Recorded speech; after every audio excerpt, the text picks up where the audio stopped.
Well, hello there. Who are you? This is the Zodiac speaking.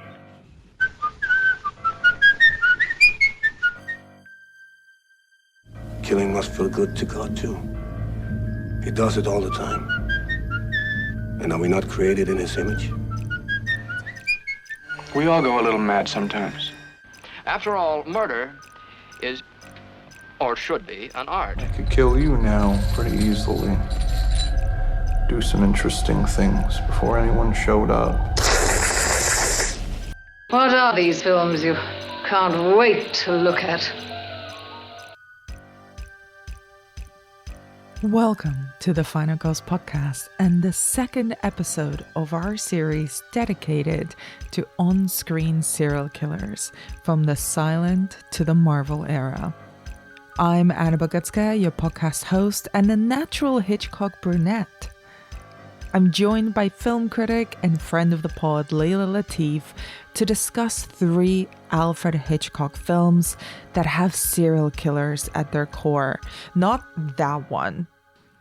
In this episode, we're talking about Shadow of a Doubt from 1943, a portrait of a misogynistic serial killer and his weirdly close relationship with his niece, 1948's Rope, the gayest film that Hitchcock ever made, inspired by the real-life murder committed by rich boy idiots Leopold and Loeb. And we finish off our discussion talking about the nastiest one of the bunch, Frenzy from 1972, a particularly gruesome portrait of a London-based serial killer. Word of warning, we spoil all the films and we get a little deep in this episode because watching these 3 films together is truly walking a very intense mental tightrope that might plunge you into existential despair. And on that note, if you enjoyed this episode, do leave the podcast a review over on Apple Podcasts or Spotify. You can see what other films I'm going to be discussing in this series over on our Letterboxd page, and you can find The Final Girls on Instagram and what used to be Twitter and now is just hell. Always a pleasure that to fluffy have you back, note, Layla. Please Even if it is to enjoy talk about our murderers takes on 3 Such of a Alfred pleasure to be back, Hitchcock's serial particularly killers. to talk about murderers. So, before we dig into the 3 films that we're going to chat about today, I wanted to ask you a couple of general murder-adjacent questions. Did you have your own serial killer phase when you were younger? I don't think I did, which seems like incredibly not on brand. Yeah, for very me. off-brand for you. Yeah, no, I was never particularly into like the real life serial killers because I always found that like the more I learn about them, the more it was kind of way less exciting than the movies. I think once you've sort of started out with your Hannibal Lecters, when you get into a Ted Bundy in terms of, you know, a real life serial killer, the truth is actually just pretty pedestrian and depressing. So I stayed very much in the sort of world of fantasy when it came to them. You know, when I was a big slasher movie kid, and like most of the time that killer changes with each one, like, you know, who is going to be tormenting Neve Campbell rather than like a continued person doing it every time. Yeah, I was much more into the final girl than I was into the killer themselves. Yeah, or it doesn't speak at all and is genuinely just a bulky man with a mask. Yeah, as they tend to be. I mean, I think a lot of the time like, good Lord, we could do a whole podcast on this. Like, I think there's a sort of romanticization and like the idea of the genius serial killer, which in part is down to Hannibal Lecter. Oh, 100%. And like, yeah, but generally when you get into them, they're pretty disappointing. And I think a lot of them's reputations have been made to kind of suggest that they were kind of much more kind of elegant, brilliant figures. It tends to just be horrible brutes. And what do you think of when you think of serial killers at the movies? I mean, to me, it is, not to kind of just keep repeating myself, but to me, it is so Hannibal Lecter. I absolutely, adore those books, adore those films. I mean, like, I'm not deranged. I do appreciate Hannibal is terrible, but the rest, as a film and as a text. But like the kind of idea of somebody that's got like an artistry to them always really appealed to me. I think it was that, and it was David Fincher's Seven. Yes. Like I liked a serial killer with creativity. Yeah, with a plan. He's got... I love a serial killer that's almost a project manager, he's got a timeline, he's got deranged notebooks, or in the digital age, that might be like a really insane notion where he's planned out everything, how he's going to do it. I like the attention to detail in Seven and in Hannibal as well.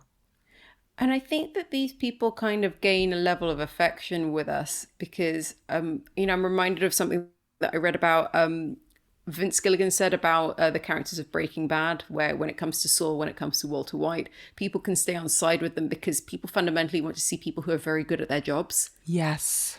And I think there's just a competence to a Hannibal Lecter and to a degree to a Jigsaw Killer, where it's just like, you can see that what they're doing is terrible, but you appreciate this kind of time management. You appreciate the craft in a way. You appreciate the craft. There's, it's a tricky thing to kind of, I struggle to get like 6 mates together for dinner, and there is some true. There are some lessons that we can take from these thankfully fictional people. So, before we get into the individual films that we're talking about, and I'm very aware that there's two very core serial killer texts from Alfred Hitchcock that are missing from this episode, but that is by design. I wanted to ask you about your own relationship with the cinema of Hitchcock. Kind of, where do you stand? So I came to Hitchcock a lot sooner than I knew about Hitchcock as a person. So I was, I think probably the earliest when I was in Sudan as a child. I went to the British Embassy where they were screening 39 Steps. And then it became much more of the horror genre, Psycho. Frenzy was quite an early one. Adore, Rear Window, Adore, North by Northwest. I feel like a lot of my cinema literacy came from Hitchcock because you're sort of learning about what MacGuffins are. You're learning about what film noir is. And personally, I'm not a person, personally, I'm not someone that like a lot of comedy works for. I find very few things funny. In some way, my favorite Hitchcock is The Lady Vanishes, simply because I'm just so astonished by how much the laughs hold up. So yeah, I'm a great admirer of him. Worked my way through a full Hitchcock box set on many occasions. And I would say that I think The Birds is very overrated and actually sucks. But yes, a huge fan. And in some ways that makes it a little bit more devastating when you get older and you learn that he did a lot of bad things, and you have to sort of, pass it in your brain as to how much you can separate the art and the artist. And in the case of Hitchcock, without getting into a whole debate over, what to do with the art of monstrous men, there's tons of articles and books about that. But there is a lot of obsessions that can be seen in his films that were really, that were on the screen for us to observe. And they become even more apparent if you do a kind of rewatch or a first watch of all his films, especially in kind of chronological as opposed to thematic order. Yeah, I think I definitely did kind of watch them in a chronological order. I think I kind of got into, I was doing my deep dives on the horror, my deep dives on the thrillers, and then, taking on the comedies. And yeah, because the thought of the sort of themes that occur seem very much to me to be like historically placed. Like when you see the world is in a darker place, his films reflect that. And And yeah, but I mean, it's a tricky one. I wonder whether maybe it's a little bit easier because, you know, by the time I watched my first Hitchcock film, he was long dead. Yeah. Which gives you a little bit of freedom because it's not like, you know, like, sorry, not to compare this, but like, I really love the R. Kelly song, the remix to Ignition. And I can't listen to that song because there's a sense of like, oh, any click on a YouTube video of it or a Spotify, or if I download it, that's going to like physically be giving him money. Yeah. There's less of that imperative. Died. Yeah, it's more your own kind of moral purity rather than like a strong sense of like, oh, I must take this out of my life because I cannot support this. I mean, this entire series is not really one of moral purity, so I think we can leave that at the door in a sense.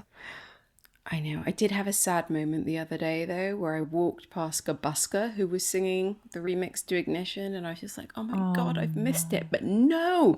I mean, yeah. Talented people and awful people is, you know, a Venn diagram that overlaps. Well, let's talk about the awful people on the screen. Let's, you know, we're going to chat about all these films kind of and how they relate to one another because they're all concerned with killers. Sometimes very proficient ones and sometimes really measly ones. But starting with Shadow of a Doubt, which I was trying to remember when I was rewatching it, I think might have been my first Hitchcock film that I ever watched as a student. Wow. And it was, I believe, by some accounts, his favorite of his own films. And when I was putting together the list and kind of, you know, you mentioned Hannibal Lecter a lot. And Hannibal is one of the prime examples that we have of not just an original contemporary kind of killer that has become even larger than he was in the movies, the TV show, but he's a very charming kind of sociopath. You know, he has all these things that are covetable while also being utterly deplorable. And I think that Uncle Charlie, the character played by Joseph Cotten in Shadow of a Doubt, is a really, really early example of this sort of charming psychopath. And I was wondering kind of how do you feel about his appeal in the movie and the way that Cotten portrays him? It's strange because I feel like it's changed so much since, I mean, the first time I you know, rewatched for the podcast, and it's the first time I've seen it for a very long time. Mm-hmm. And I think when I was younger, I was very sort of caught up in like this enigmatic, seductive figure and like, you know, how sophisticated he seems and like, oh, you know, a bit, you know, you couldn't possibly imagine such a person like this is like that. And I believe that now in this like, maybe having dated, maybe just being aware of sort of intersectional feminism, maybe I found him deeply pathetic from the off. Oh. To me, he seemed like an Andrew Tate figure, like that very like superficial charm. And when he kind of does his, you know, famous final monologue, which Anna, I would ask, could you read out? Because I would love to hear it. But you want to hear it in my voice? I mean? That felt so yes, no, I would. I will look it up now. Excuse the typing. But you know what I mean? There's something much more pitiful to him than I saw before. I think earlier on, he seemed to be like in a position of like power, somebody who's almost like enacting like a righteous vengeance upon these people that he finds wanting, you know, these people that he finds inadequate. And now it was very interesting to come back to it, you know, as a geriatric millennial and sort of uncover that like this is the sort of man who's only impressive and is to someone like young Charlie, his niece. Yeah. You know what I mean? Like that there's a window for which that, this kind of,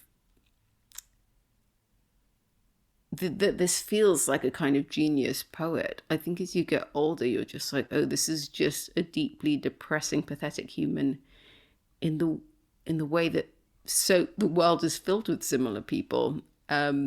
This just happens to be a violent one. Yeah.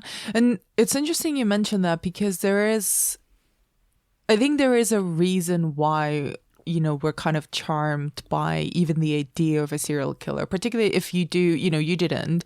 But for the ones of us who go through this phase, particularly as teenagers, of kind of being interested in these figures that seem so far away, not charming, but almost otherworldly in their evil and their violence, right? Because it is a very, not that serial killers are only American, but it does feel in the way that the ones that have kind of penetrated into the mainstream kind of killer canon, and the way the ones that have been adapted onto or inspired other psychopaths on screen have mostly been American. There is this image of them as being larger than life. And as I've been rewatching these movies, including Shadow of a Doubt, that charm is non-existent. And there are quite pathetic characters, and they're played as such. But I think you're right. A lot of the movie is seen until later on through Charlie's eyes, so young Charlie's eyes.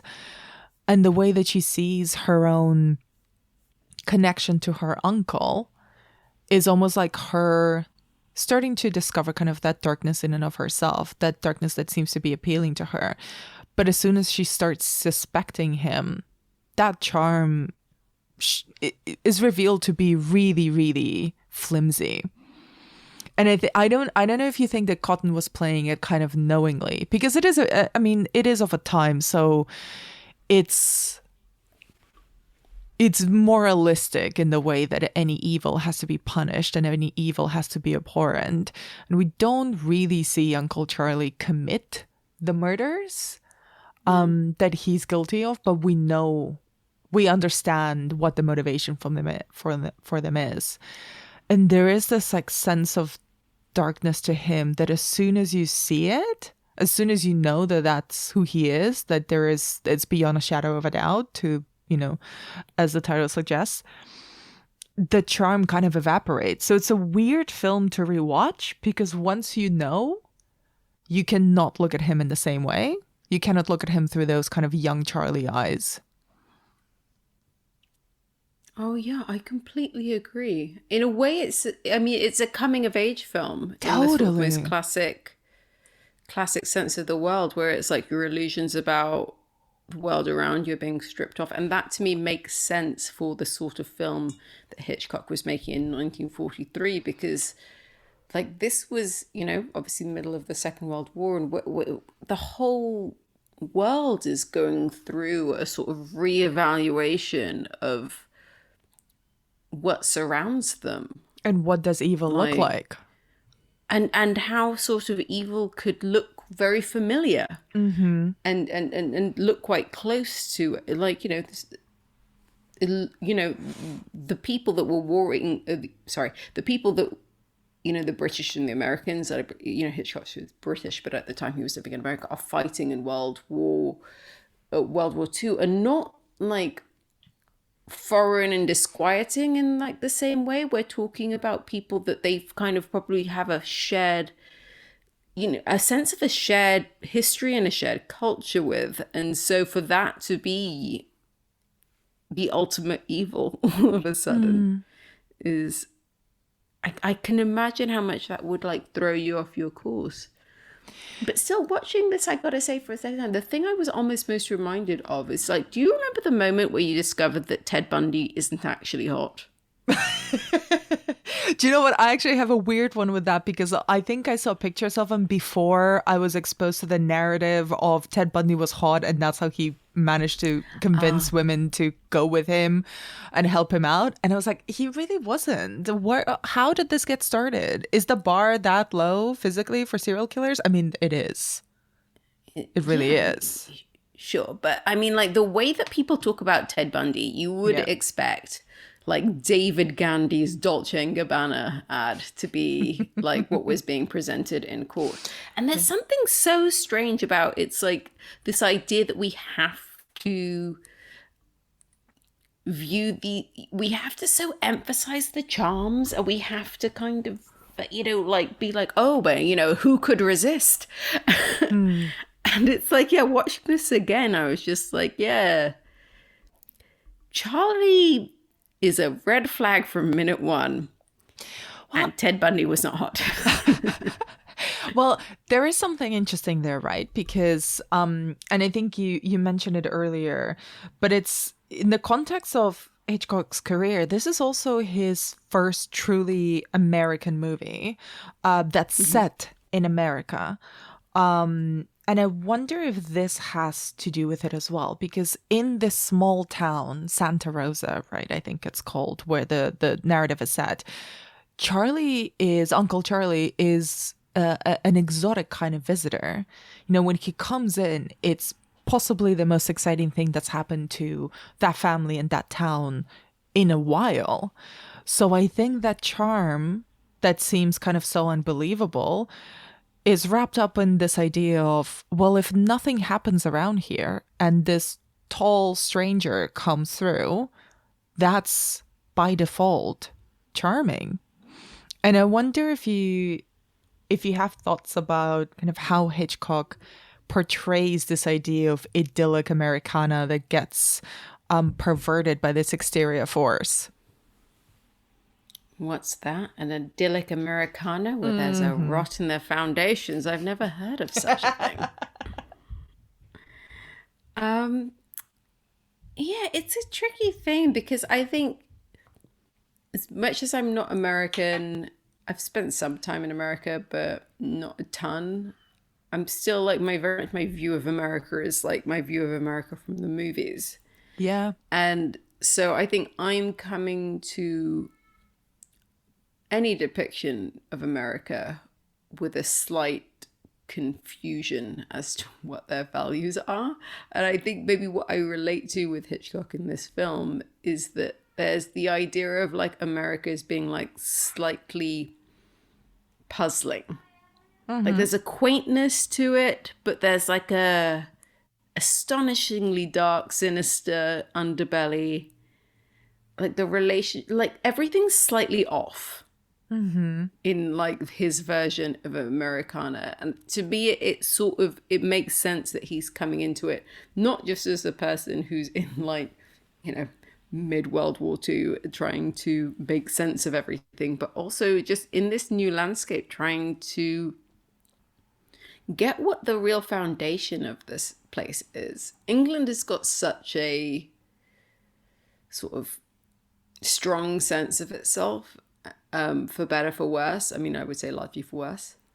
Like the idea of like what America was so like in flux for such a long time. And I think you still see that in America today, where there's idea of like, what is the real America? What are real American values and stuff? And I think what he's picking up is like almost like the uncertainty.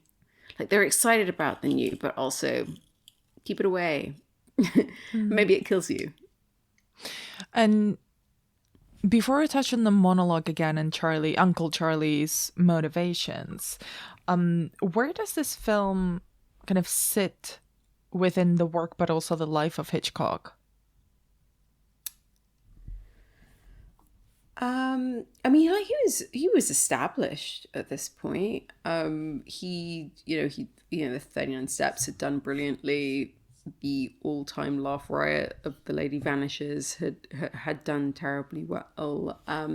It's strange to imagine that this was like an era where people were just putting out so many films. So I mean, we're at a point where he's kind of like pretty much doing one a year. And many of them are masterpieces, but we've headed past. Yeah, so this is definitely post Rebecca. Yes, and post Suspicion. But to me, this seems to be a turn for Hitchcock. Mm-hmm. And my assumption is always that it's the environment of the time, the place he was in his life, where this seems to be this is a tip into despair that would,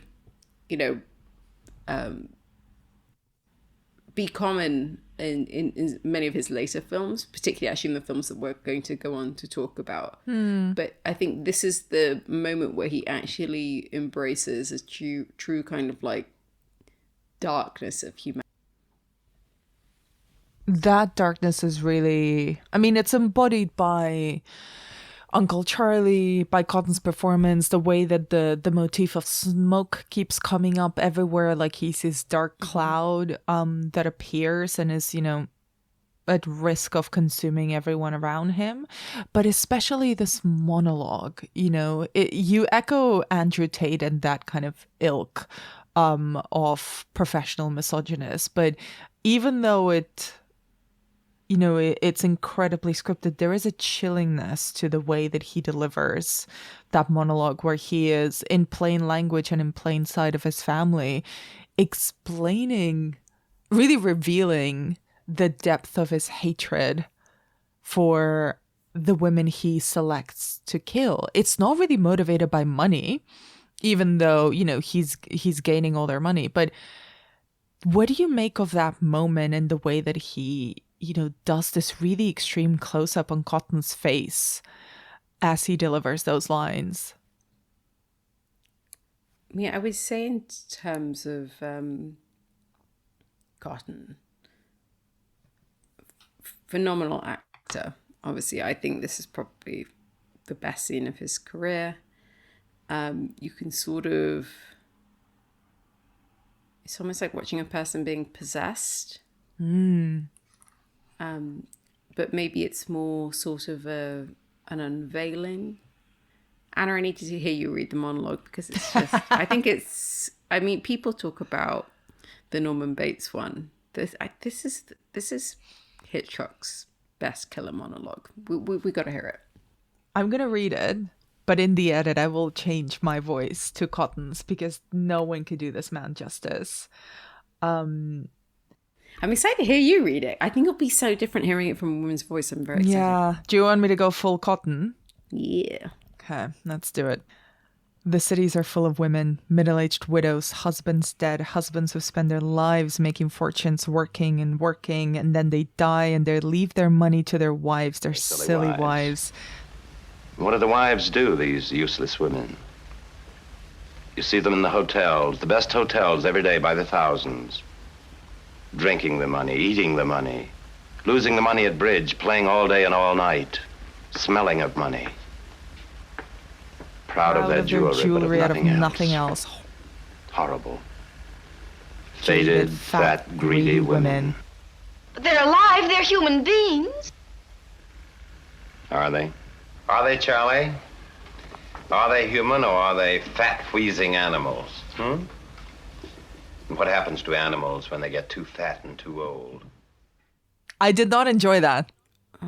I did not enjoy that. No, nor should you. But I mean, that's the incredible thing. It's just, it loses none of its power. It really is. It's so foul, because I think it's a threat of violence that, like, women, non-binary people, all just live with so much. He's tapping into something which is so darkly and horrifically true. And there's this thing of in the film, and there's this moment in the video that I put together for the series where he turns to the camera, where he's actually turning to Charlie, and she says, but they're alive, they're human beings. And he just almost looks directly at the camera and says, are they? Are they though?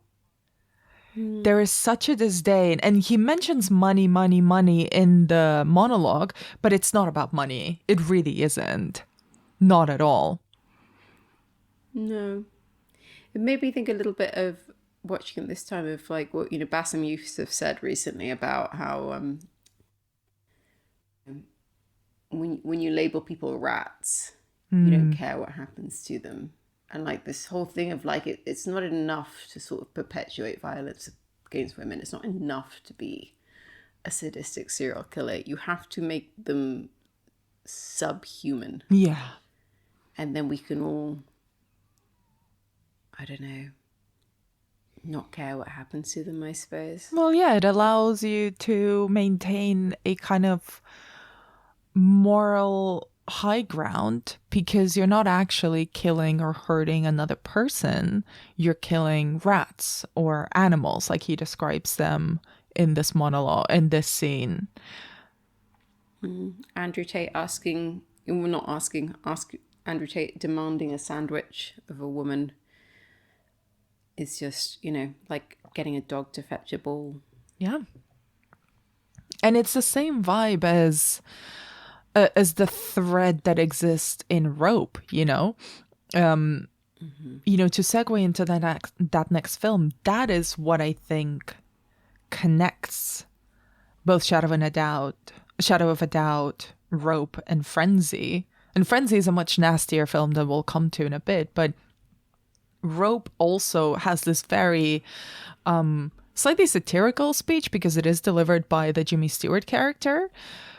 Mm-hmm. But what it's concerned with is this idea that these two guys, very famously based on Leopold and Loeb, who were two very young, college-age rich boys who were obsessed with Nietzsche's writings, badly interpreted them in a way that flattered them as superior beings that should be allowed to and would, of course, undoubtedly be able to get away with murder, even though it wouldn't even be murder because they were committing it and they were above the people that the person that they decided to kill, who was another young boy. And we see that in the film with the famous The Art of Murder speech and the kind of the right to murder of some people. And I was wondering kind of what do you think about this film, particularly since it dispenses with suspense from the very first moment. The first scene we get is the murder, and we know exactly who did it. We know where the body's hidden, and then the rest of the movie unfolds. So where's the tension for you? Yeah, I mean, I think it's a film that's often sort of dismissed as a filmmaking exercise. It's presented obviously as all one shot. There's some sort of movie magic in that. I think it was maybe 3-4 shots at the time. But I think it's like 8 shots, and the cuts are very clean and very visible. Yeah. But the camera isn't that dynamic, so it doesn't, to me, read as like, oh my goodness, the magic of the movies, because it's a little bit like you're watching a sort of staged play. And someone like James Stewart, John Dole, Farley Granger, like these are stars of stage and screen. So it's like, I think that maybe initially may have been sort of the thing that people were so impressed by, but watching it now, that is somewhat died. And I believe that you're right. What's more interesting is, particularly in our era of True Crime Brain, of the idea that like we might all be ingenious enough to pull off the perfect murder. And this did remind me of something that I saw, for my shame, on TikTok, where they said that fundamentally every man believes he could beat every straight man believes he could beat Serena Williams in a tennis match. Every gay man believes that he could win Drag Race. And every woman believes she could pull off the perfect murder. And I was watching this being just like, well, these people have made mistakes, but I still think I have it in me. I'm not gonna, but I just want listeners to know that I could. I think all women could. Yeah. But it's lucky that we don't unionize. Sorry. The murder union? Maybe. But there is, what I find really interesting is I was listening to a few true crime episodes about Leopold and Loeb, because I'm familiar with their story, but I wanted a refresher before rewatching Rope. So I kind of had them front of mind.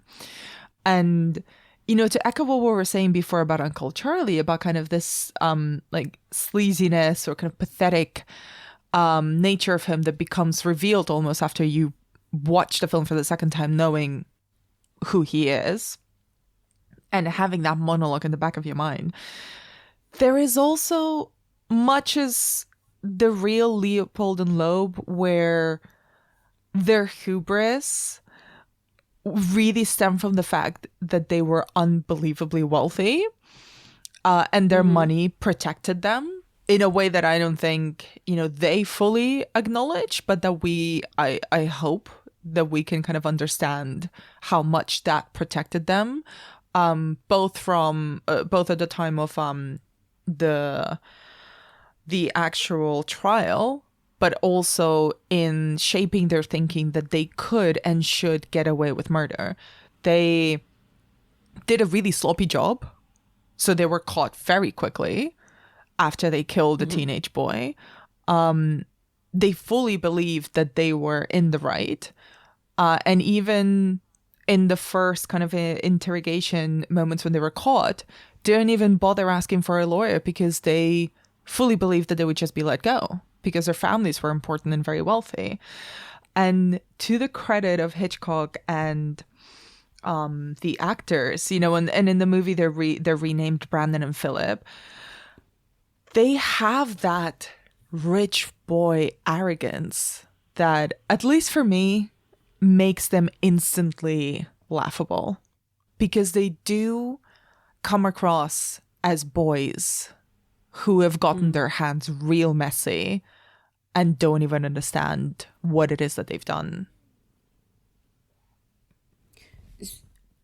Yeah, I mean, I guess it's do you feel that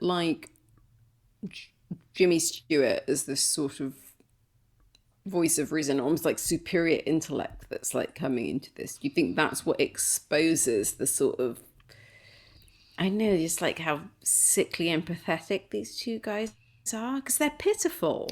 They're pitiful. They really are. But I find the Jimmy Stewart character, the mentor character, kind of weird and off-putting in a sense, because he's Jimmy Stewart. He's kind of a Tom Hanks actor where you never want to see Jimmy Stewart be evil. It kind of would sort of break the Matrix, right? And when he does the monologue about the art of murder, when he starts it, and he's basically pitching the movie The Purge in that monologue in 1948, about this kind of murder week, or, strangulation night or something. Well, now, you don't really approve of murder, Rupert, if I may. You may, and I do. Think of the problems it would solve. Unemployment, poverty, standing in line for theater tickets. I must say I've had a perfectly dreadful time getting tickets for that new musical. What's it called? You know. The something with what's her name? My dear Miss Atwater, careful application of the trigger finger and a pair of seats in the first row is yours for the shooting. And have you had any difficulty in getting into our Velvet Rope restaurant? Frightful. A very simple matter. A flick of the knife, madame. And if you'll kindly step this way. Oh, no, step over the head waiter's body. Thank you. And here's your table. Rupert, you're the end. There's a hotel clerk I could cheerfully flick a knife at. Oh, no, sorry. Knives may not be used on hotel employees. They are in the death by slow torture category. Oh. Along with bird lovers, small children, and tap dancers. Landlords, of course, are another matter. You're seeking an apartment? Call on our Miss Sashwaite of the Blunt Instrument Department. What a divine idea. If it suits your purpose, merely. But then we'd all be murdering each other. Oh, no. Oh, no. After all, murder is, or should be, an art. Not one of the seven lively, perhaps, but an art, nevertheless. And as such, the privilege of committing it should be reserved for those few who are really superior individuals. And the victims, inferior beings whose lives are unimportant anyway. Obviously. It always comes off as a joke because you just don't take it seriously. It's always an intellectual exercise. But when he starts realizing what they've actually done, inspired by his joking, or his theorizing, he becomes very disturbed, and he, is the moral the moral compass, or kind of almost a detective figure in a way. And I was wondering kind of, what do you think about how his presence changes the dynamic between Brendan and Philip in the movie? I mean, firstly, I'm now terrified that we've done a Jimmy Stewart and just encouraged a lot of female listeners that they could pull off committing the perfect murder. Do you know what? To quote Lady Gaga, I do not believe in the glorification of violence, but I do believe in the empowerment of women. So you do with that what you will, listeners. Yeah, I think it sort of kind of speaks to a bit of a sort of continual like generational, I guess a generational fear, where it's just like, oh, we were wild with our ideas, but with our wild ideas, the youth can't actually be trusted with them. But I fully agree with you in terms of there's something so darkly funny about how them trying to commit the perfect murder is so basic. But because of like this like sense of intense privilege, and because life has been so easy for everything beforehand, they just half-ass it. It feels like somebody from Eton half-assing a minor role in the cabinet. Like,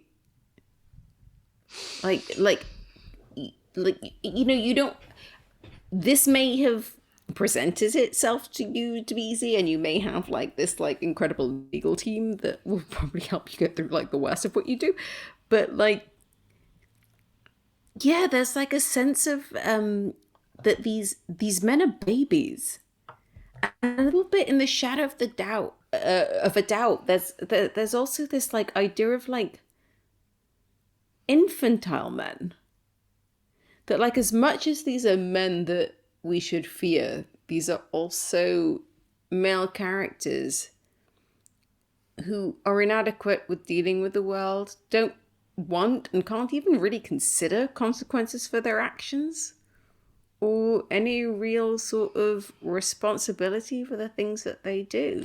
And there's also something... Wait a second, is Hitchcock a feminist? Sorry, I'm joking.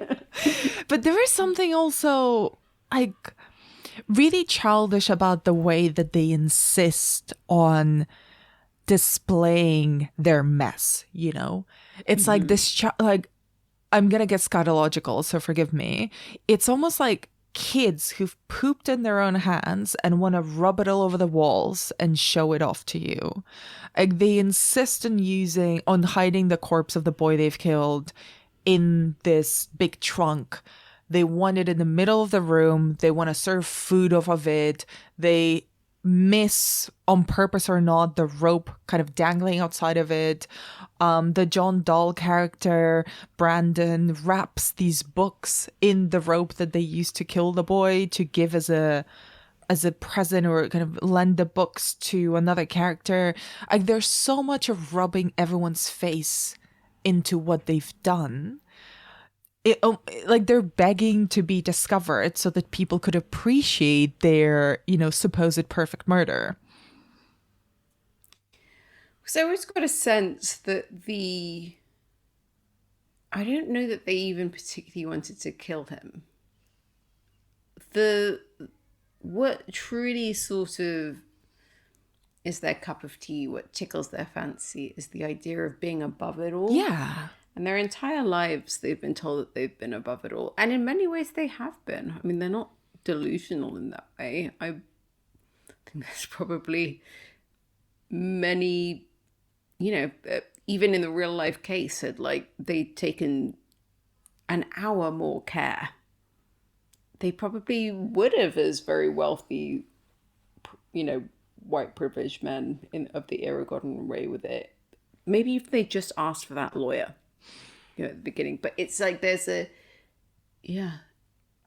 guess the hubris is the point. It's almost a bit kinky, isn't it? It's like that you actually just want to test your limits. You want to kind of see how far you can push it. Well, that's I put this in the questions that I sent to you, but when I was watching it and knowing that there is, I think this is text. I don't think this is subtext. I think this is very deliberately in the film and in the performances.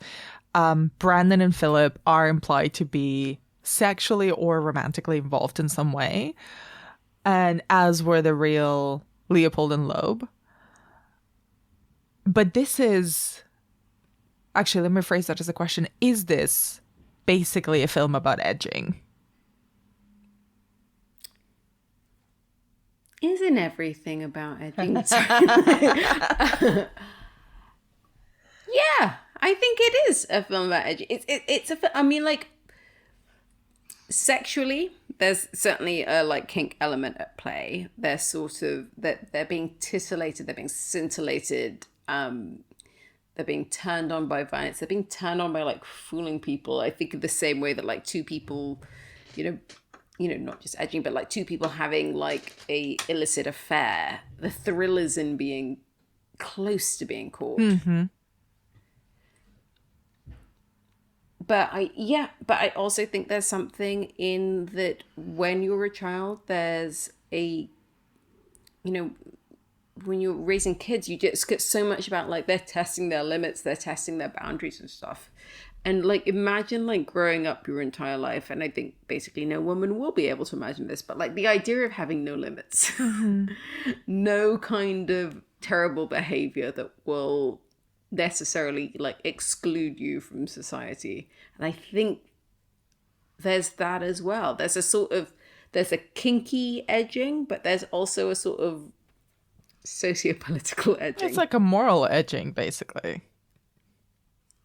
Well, it's not even moral though, is it? Because they know what they're doing is wrong. It's just like they're sort of, how immoral can I get before like society says no? I'm not entirely sure that they know. I think them understanding that what they're doing is wrong is only theoretical. I don't actually think that they perceive it or feel it as wrong. Mm-hmm. But I wonder as well if, you know, in both in Frenzy and in Shadow of a Doubt, the victims of the killers are all women, and the kind of the drive of the killers is very much a very deep and very angry hatred of women. But here, the one victim of Brandon and Philip is one of their fellow students, another young man. And I wonder if you think that changes the dynamic of the film and whether it changes our perception of the film as well, because we're so used to serial killers targeting women.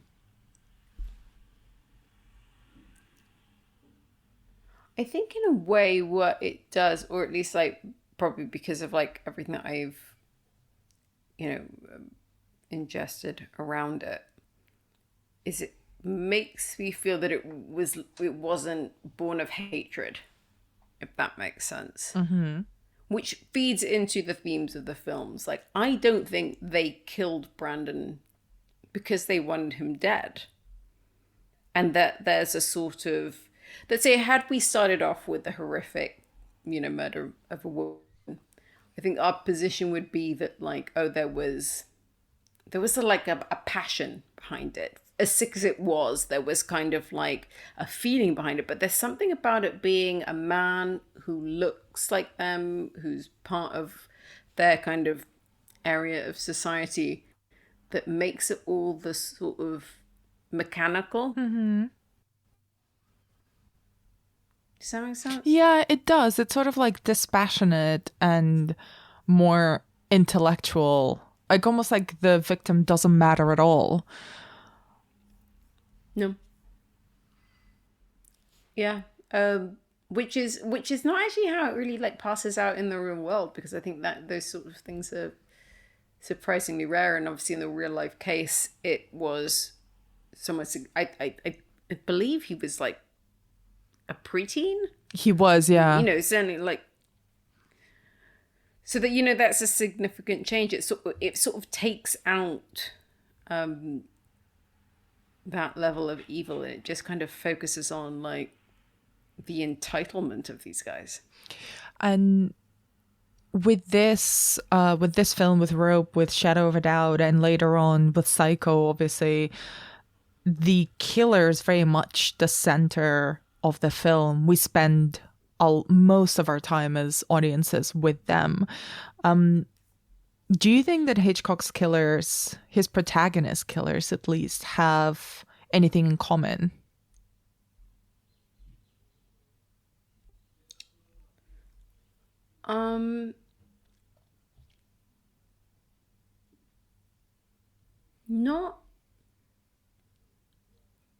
Not always. I think Hitchcock is very clear to contextualize his killers within the film. But I think the context of the era keeps changing. So if we're talking about Norman Bates or Frenzy or Rope or, Shadow of the Doubt, the killers may not have particularly much in common with them, but they all have like a root in like the sort of anxieties of the time, if that makes sense. And be that kind of issues around kind of gender or class or just the fact that he fucking hates cops, like whatever it is. I think evil always has a really big context within Hitchcock. And yeah, over the course of his career, you can see how that context shifts. That feels like a good point to move on to Frenzy, which would be Hitchcock's penultimate film in 1972. And I wonder if actually we start the other way around with this one. How do you think, considering how much more was allowed to exist on screen by this time in the 70s in cinema, both in America and in the UK, how does this fit or update or, make a bit more extreme the figure of the Hitchcock thriller or the Hitchcock killer? Well, I think at this point in his career, there'd been an idea that he'd sort of lost a bit of his bite. I don't think he'd really had like a properly acclaimed film since Marnie, which is more than a decade prior, which is, when you're putting out a film a year, is actually quite a rubbish run. To me, this is sort of Hitchcock's final hurrah, and I'm so excited that you got to watch it for the first time for the podcast, because what a nasty, pervy, horrible, wonderful little film this is. Yeah. To me, it feels very confessional watching it. Oh. Somebody coming to the end of their career, realizing the way in which they've sort of snuck their way into women's lives in professional situations and committed violence against them. I think it might be his nastiest film. And to be genuinely like the most terrifying film, or the terrifying scene maybe in all of Hitchcock, is when our protagonist's ex-wife ends up trapped in a room with a killer, and it's sort of slowly unveiled that, just how dangerous this situation is. Yeah. But also, as much as so much of Hitchcock's beliefs were loathsome, love that he hates cops again in this movie. There is, and you're right, this was my first time watching Frenzy.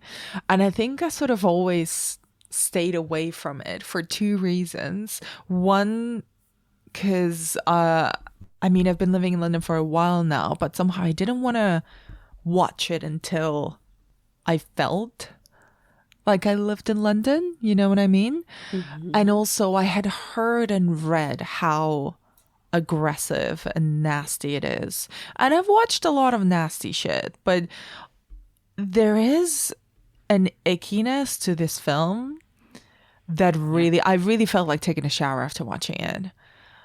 I've seen a Well, the violence is so sexual. It's I think so as well. sexual. It's so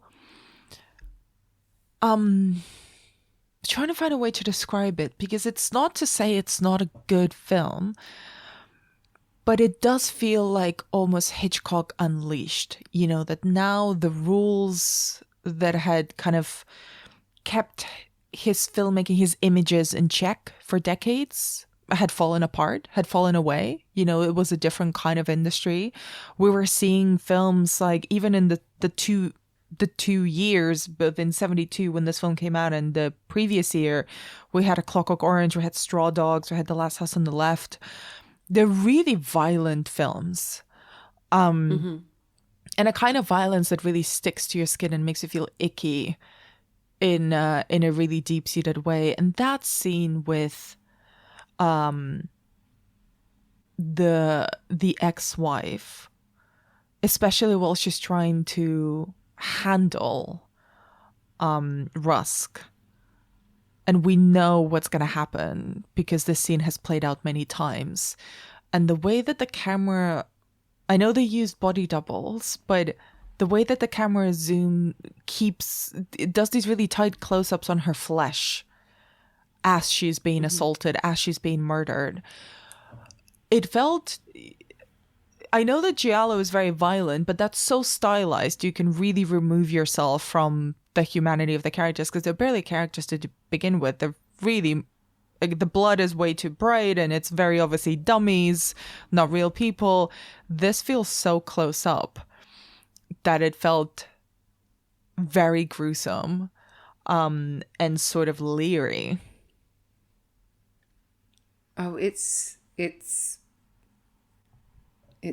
you know, anyone who has the lightest potential of a revisited trauma around sexual assault should give this, you know, set fire to this Blu-ray, and for the love of God, never watch it.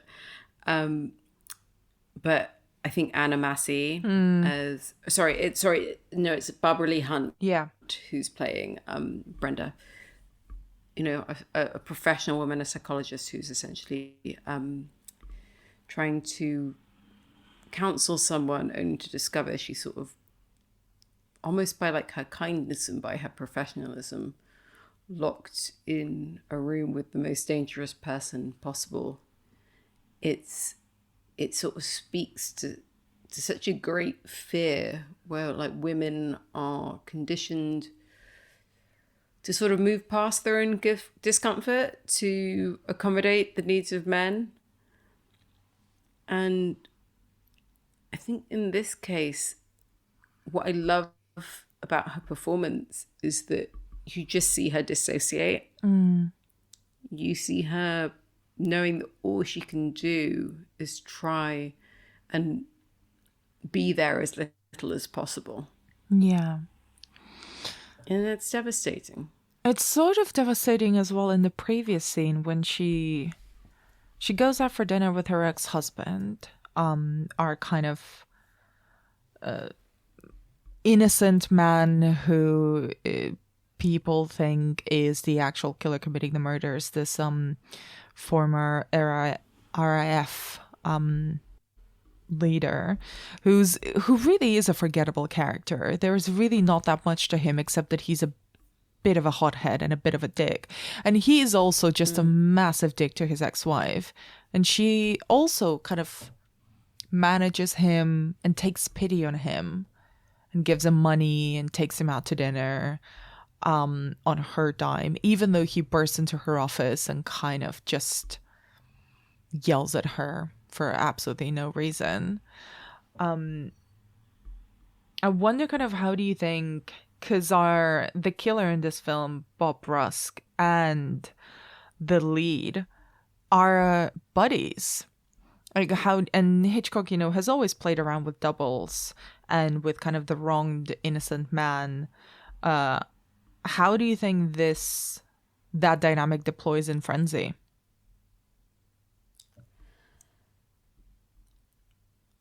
Yeah, I mean, I suppose it kind of goes back to the two previous films in that the sort of acceptable face of the psychopath and how much you can get away with if you're sort of still presenting something that is fine to like other men. But watching Frenzy, the thing that, sorry, not to make every movie about me, but I just remember being at university and having, you know, good male friends who were like nice guys, decent people, and the sort of behavior that they would tolerate from their friends. And I'd end up in screaming matches with them where I'm just like, how can you allow your friend, this is your friend, you're inviting them out all of the time. I've just seen them basically walk a woman out of this pub that is so drunk that she can't consent, and I'm like running to get a new, and that's your friend.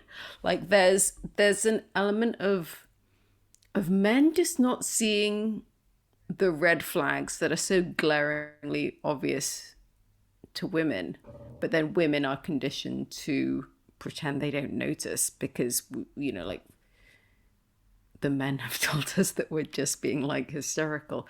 I don't know. I don't even know that I can credit so much of this stuff to Hitchcock, because it's not like he had like the most nuanced ideas around like femininity, but I think he at least tapped into something that's like very dark and very true.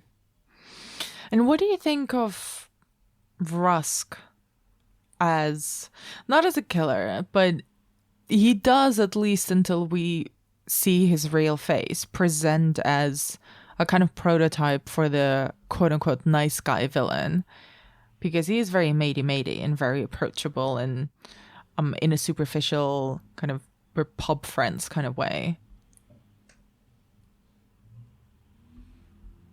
Yeah, he's got that kind of, I suppose, superficial level of charm.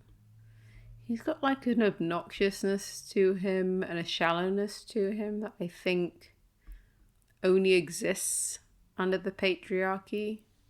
Like, I don't think a woman like that could be beloved and be like there's hints of something that's off with him, I think, early on, just even like the cadence of his language and stuff.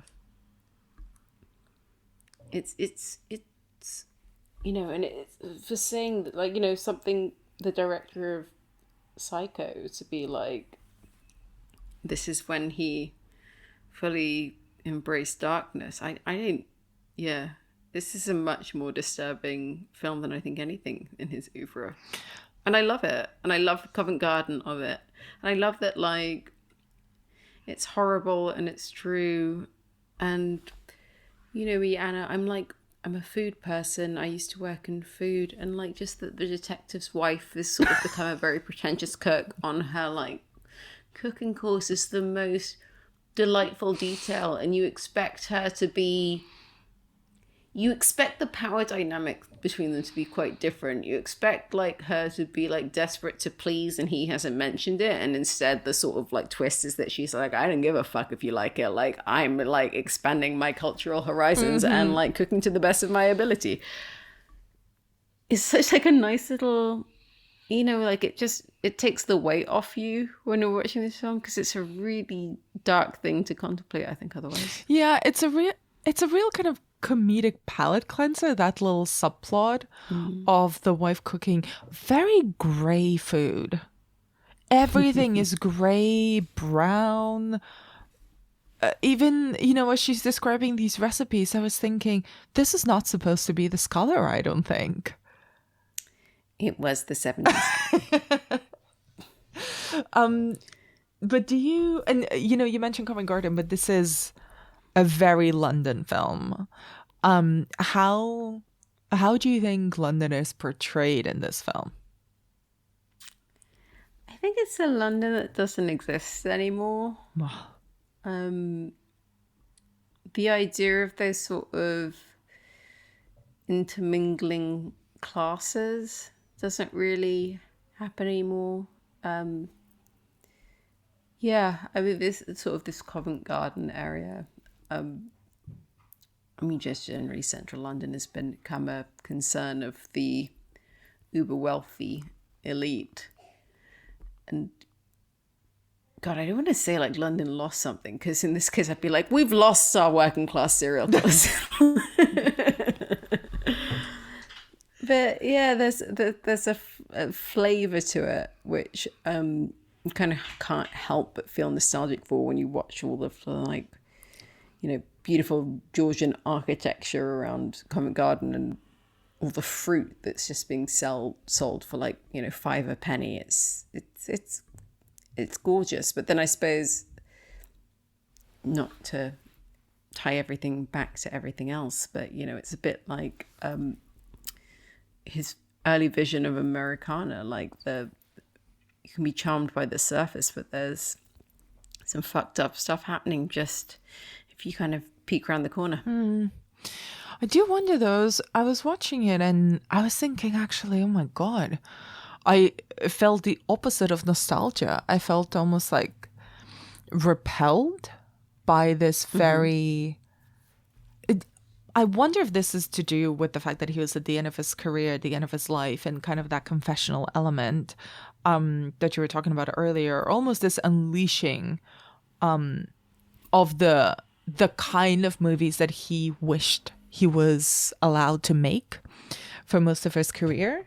And sometimes for artists or for creatives, the boundaries imposed by either money or whatever other kind of constraints are imposed are a blessing, because they force them to clarify what it is they're making. And I'm talking about this kind of very generally. And watching this film, I'm like, everything is brown, dark, sweaty, and it feels like the nastiness almost projected, the nastiness of the film and the subject matter and Rusk as a killer projecting itself onto the London. Like, he was filming a London that was almost cinematically violent. You know, like, he was not interested in the people who were just living their lives and buying the fruit that was being sold in Covent Garden. It was more like, no, everyone here is gross and suspect. Okay, I'm going to say something that might get me cancelled. Go on. Don't you think... So, you know, you and I were used to this experience of, like, having to see the white, cis, often privileged view of the world. Like, I lived in Notting Hill for 15 years. Then I watched the film Notting Hill, and I see it the way that Richard Curtis, I believe, sincerely sees it, but it's not in line with my experience. Now I'm thinking maybe what I love about Frenzy is because somehow this, like, late 70s auteur, incredibly wealthy white English man came to view London as I experience it, where it feels dangerous, it feels disquieting, it feels that, like, people, like, you're not fully speaking the same language as other people, and a bit foreign and just, like, at risk, and that your methods of recourse, be it the Met, be it just kind of good expectations from your fellow man, cannot be relied upon.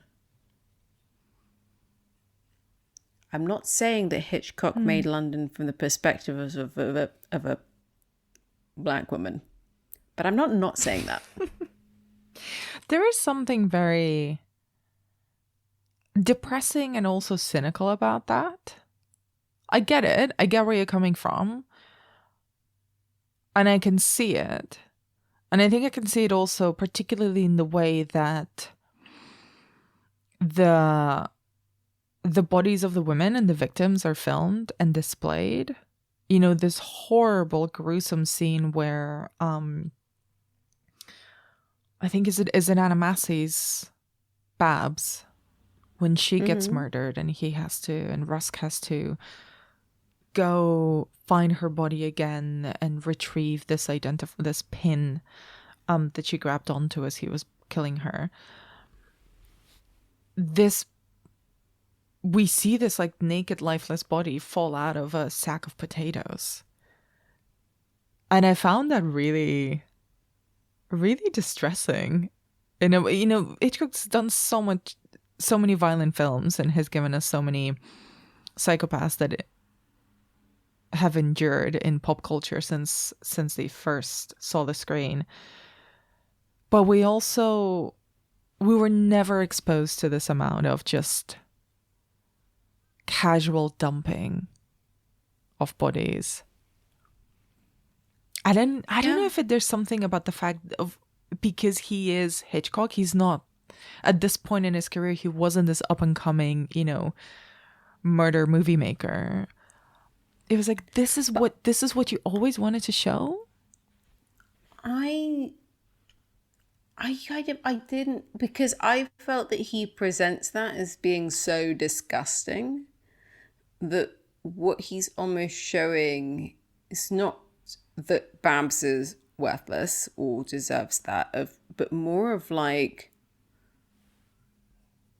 how someone like Babs, I suppose, is treated. Again, I'm probably projecting, to be fair. We probably both like are. I remember walking home all the time, single woman of color, and living alone, and it's not that anything bad happened to me, but I would just have occasionally this thought of like, would anyone give a shit? I don't think I'd make the headlines. How long till someone noticed? Those dark thoughts that come across, like not only when you're slightly fearing for your own safety, but like the second thought is just like, and would it even matter to the community of which I'm sort of chosen to live in? And I think that's like almost the true tragedy of Babs. But again, I mean, I'm not gonna lie. I love, I love a lot of these Hitchcock films, and I'm aware that I do mental gymnastics to make them okay.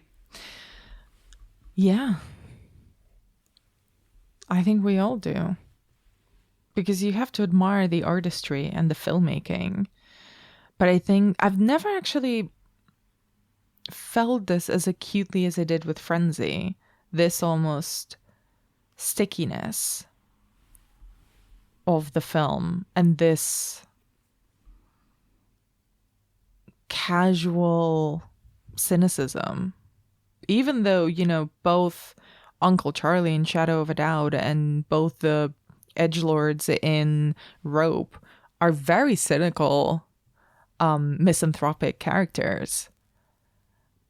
But there's something about Rusk that I really, and about Frenzy, that feels particularly, I don't think voyeuristic is the right word, but I think it feels self-loathing. Yeah. Yeah. I think he's almost asking us to ask why we asked him to do this, to perpetuate this. I think there's no Hitchcock film that is felt like such a confession and seemed to have like such contempt for itself. Like in almost all of these films, there's someone alive at the end to root for.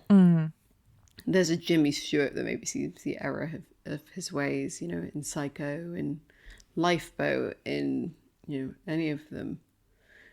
This, he gives us a protagonist that I don't believe we're supposed to care about. I think, he's, as much as, he's the man falsely accused and like the police get it wrong, we're introduced to him and we're sort of, he's presented as being pretty loathsome and kind of a leech on the women, on his life and in society of his life, and at best like inobservant of the true horrors around him.